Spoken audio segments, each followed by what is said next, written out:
जैसे से आप फ्रेंड, जय महाकाल। आप सब कैसे हैं? होप आप बहुत अच्छे होंगे। और आज तारीख है 8 और आज है दिन शनिवार और आज है एकादशी। आपको एकादशी की बहुत बहुत शुभकामनाएं। और आज देखो भगवान की मैंने पूजा वगैरह कर ली है। यहीं से मेरी शुरुआत होती है बस। तो मैं अपने प्रयोग की यहीं से शुरुआत करती हूँ। और आज है दिन शनिवार और टाइम हो रहा है 10 बज रहे हैं और मैंने पूजा वगैरह पाठ वगैरह कर लिया है। अब बस मैं जा रही हूँ सूर्य भगवान को जल देने। और कुछ तबीयत थोड़ी ठीक नहीं है, थोड़ा सा बस इसी वजह से, और माइंड थोड़ा सा ख़राब है। मिलते हैं थोड़ी देर बाद। फ़िलहाल अभी पूजा वूजा करके आ गई थी। अब मैं पीने जा रही हूँ चाय, क्योंकि मुझे ना ठंड में गिलास में चाय पीना अच्छा लगता है।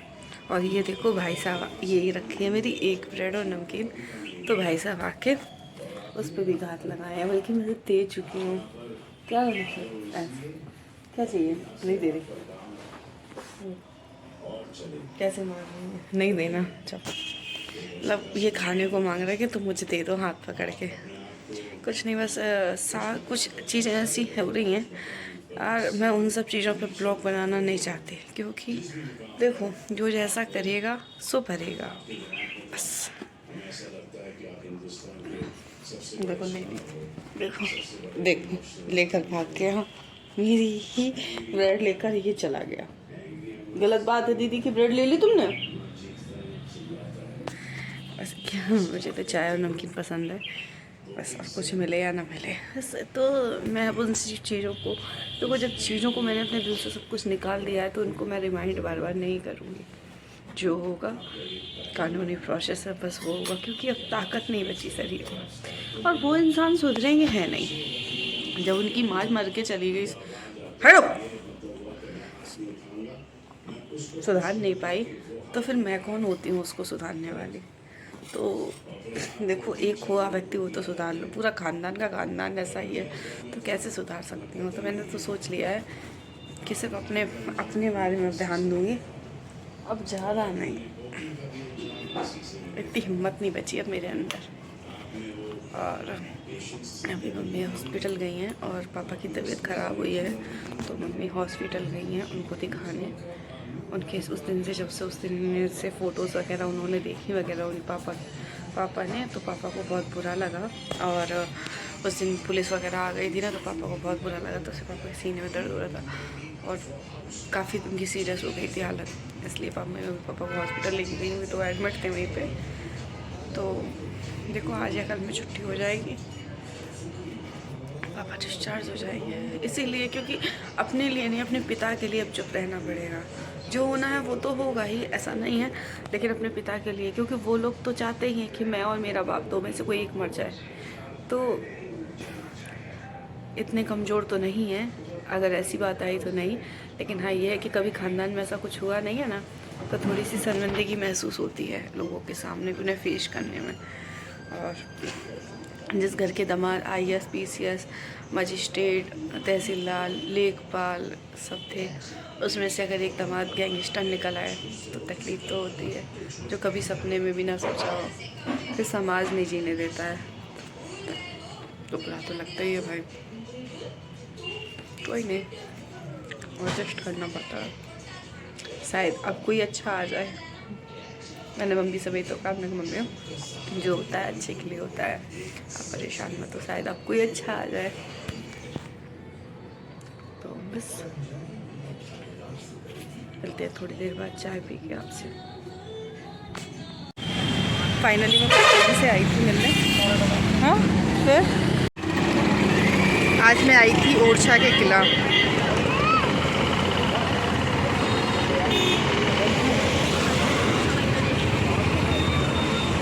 झांसी का किला आई थी।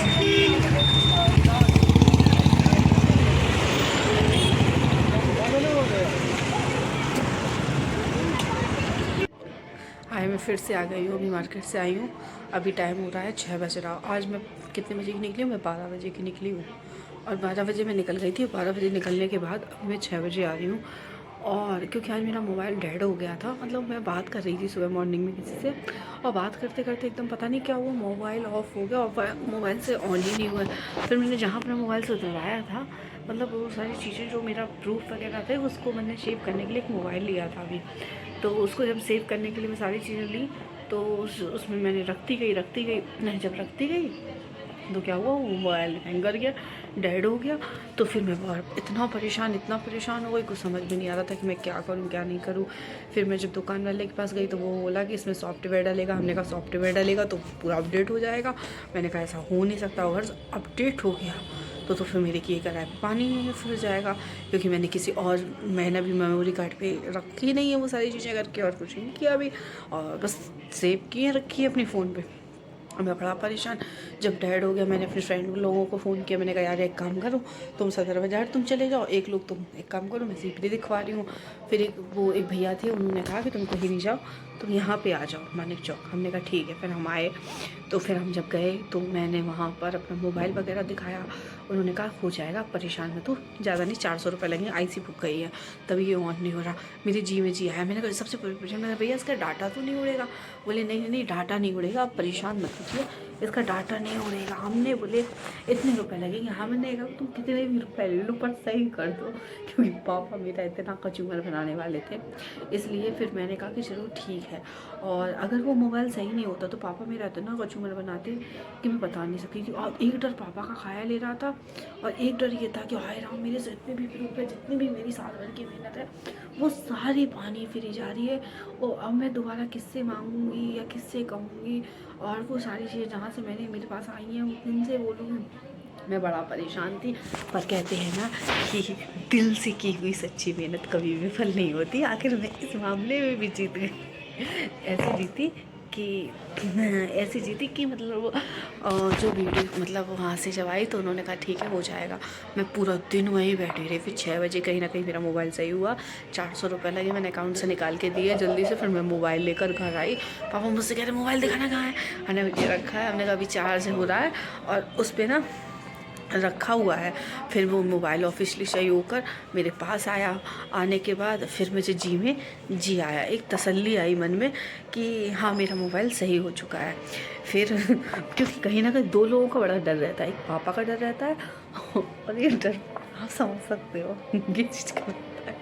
फिर मैंने वो कर लिया ऑफिशियली। जिस काम को मैं लगन से करती हूँ वो काम जरूर, लेकिन मैं वही काम करती हूँ जो उल्टे पुल्टे वाले काम होते हैं। अभी मुझसे कोई कहता है कि किताब लेके बैठ जाओ पढ़ने के लिए, तो वो पढ़ाई नहीं होगी, पर मैं उल्टे पुल्टे काम करती हूँ। तो मैंने वो वाला काम खत्म करने के बाद फिर शाम को भी 6 बजे आई तो छोटी वाली बहन ने पाव भाजी बनाई हुई थी, क्योंकि मम्मी की तबीयत ख़राब है। मम्मी को टाइफाइड हो गया है मेरी, तो टेंशन की वजह से और ठंड की वजह से टाइफाइड हो जाता है। तो उनको टाइफाइड हो गया तो उनको अस्पताल बहन दिखा के लाई, और अभी उसने पाव भाजी बनाई थी। मम्मी का बड़ा मन था खाने का, और पाव भाजी मेरी बहुत फेवरेट है, तो मैंने पाव भाजी अपनी खाई। पाव भाजी खाने के बाद अब फ़िलहाल मैं खाना खा के बैठी हूँ। मैंने कहा अभी ब्लॉग का मैंने एंड भी नहीं किया, तो बस मेरा मोबाइल ऑलरेडी सही हो चुका है। और फिर आज मेरे से एक लोगों से बात हुई थी, उन लोगों ने है तो क्या बोलूँ, बताऊँ कि ना बताऊँ? रहने तो नहीं बताती, क्योंकि हर बात बताओ ना तो वो लोग शक कर लेते हैं, और शक करने के बाद उनसे कांटेक्ट करते हैं। इसलिए यार किसी की जान खतरे में मत डालो, इसलिए नहीं बताती हूँ कुछ। लेकिन हाँ ये है था कि कुछ उन्हीं के जो रिश्तेदार थे उनसे वो आज मुझसे मिलने आए थे, तो उनसे घर आए थे वो, तो उनसे मिले हम लोग।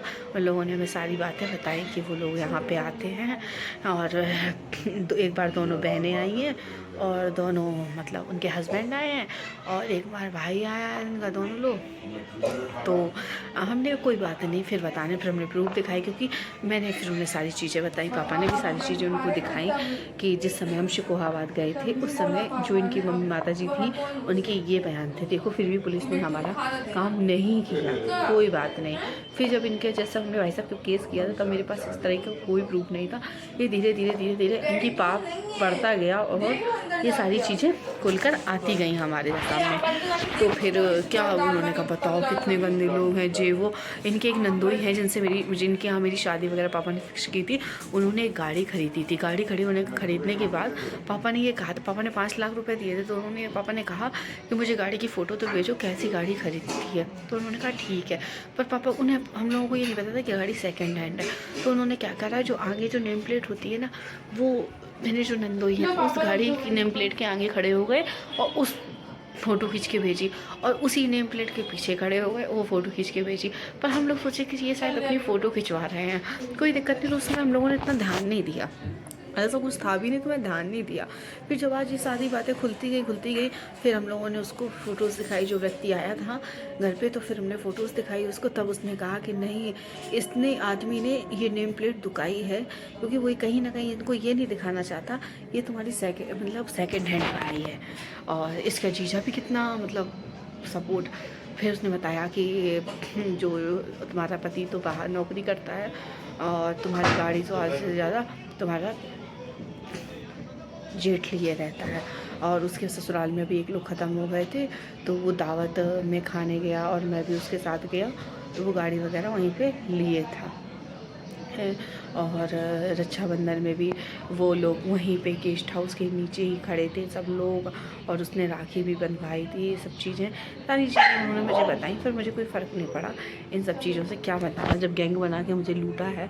कोई नहीं बेटू, कब तक गाड़ी चलाओगे, चला लो। तो तुमने 3 साल चलाई है, कोई दिक्कत नहीं है। गाड़ी चलाने का तुम्हें कितना बड़ा खामियाजा भोगना पड़ेगा ये तो भगवान जानता है, ठीक है। तो कोई दिक्कत नहीं है, खूब चलाओ, खूब दम से सब कुछ करो। बस फिलहाल मेरा मोबाइल सही हो गया और मैं अपने घर आ गई थी।